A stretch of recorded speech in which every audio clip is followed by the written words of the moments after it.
Shoutout sa mga nagtatanong.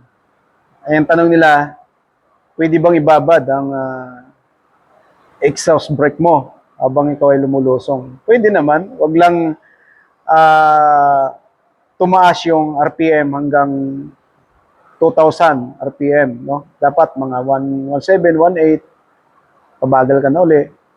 Ang nakakasira, yung mataas ang RPM mo, 1,900, 1,800, doon ka palang mag-switch on ng iyong engine brake.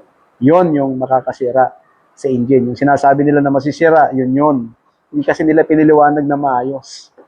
Ang sinasabi roon, bago ka magsimulan lumusong, mag-low gear ka, switch mo na rin yung engine exhaust brake mo para habang tumataas ang RPM, mas lumalaki yung pressure na pinipigil ng exhaust brake mo para pigilin yung pag-ikot ng engine. So, ganun ho yun, yung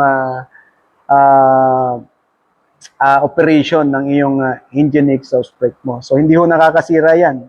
Basta tamang paggamit. Merong interval yan na tinatawag na 4 to 5 seconds interval. No?